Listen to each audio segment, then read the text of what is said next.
little biz around the corner from fear. Be there by next year. Where I'm going, where I'll be.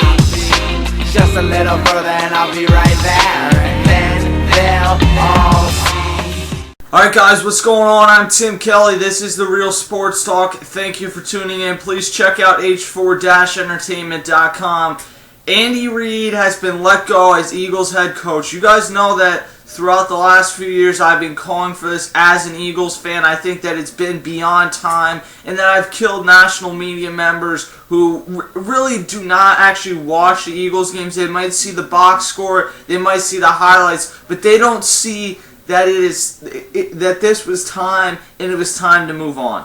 And quite honestly, I'm going to get into the positive moments of Andy Reid because the last thing I want is for people to think that Philadelphia is just trashing Andy Reid and we hate Andy Reid and we don't appreciate anything that happened in his time here. That's not the case. What is the case is that since 2008, the Eagles have not accomplished really anything. They've gone to the first round of the playoffs once or twice, but they haven't won the game either time. It was time to move on. Andy Reid had become an average head coach, at least in this scheme with this team. He might go somewhere else and rediscover the success that he had in the early 2000s, but he isn't doing that here. And it became quite clear that after an 8-8 year where they were 4-8 and then got hot at the end of the year against some bad teams, and then this season when they go 4-12, that it was time to move on, and that's okay. People want to trash Philly and say, well, you guys don't know what you're going to miss. You guys won't find any better. We damn sure better find better than 4-12, or even 8-8 for that matter. No, people can look at the record of Andy Reid, but the bottom line is that most of that happened in the first half of the 2000s decade. It's going to be 2013 tomorrow. That is irrelevant to me. And I hate to say that going to those NFC Championship games and going to the Super Bowl is irrelevant, but it really is at this point.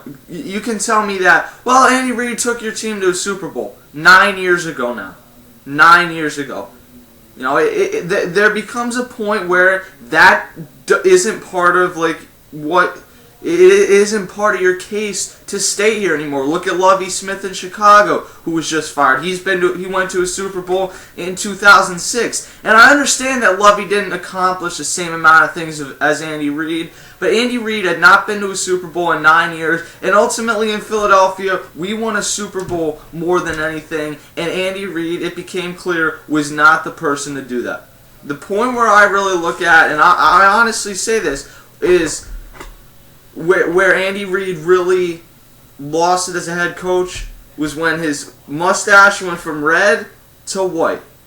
Something about that transition around 2006, that type of era. I know they went to one more NFC title game in 2008, but the Eagles were never that same dominant team. Then Jim Johnson passed away, God rest his soul, a few years later, and ultimately things just spiraled downhill, and the Andy Reid era is over after 14 years.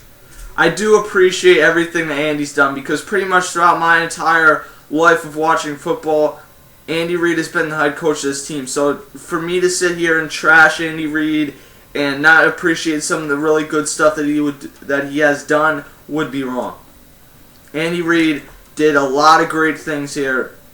The unfortunate thing was, though, is that he never fixed his flaws. He never got better clock management. He never ran the ball more. He never learned how to utilize the challenges better. There were certain things that Andy Reid did throughout this tenure that ultimately made him, or made it easier for people to make a case against him. And when you're winning, that's one thing. When you're going to NFC Championship games and going to Super Bowls, that's one thing. But when you continue to do that, when you continue to be arrogant towards the media and the fans, that's what, ultimately, that's the reaction you get. And I understand that Andy Reid probably isn't an arrogant person, that he's probably just not someone who likes dealing with the media, but the media is your connection to dealing with the fans, and being arrogant does not accomplish anything for you.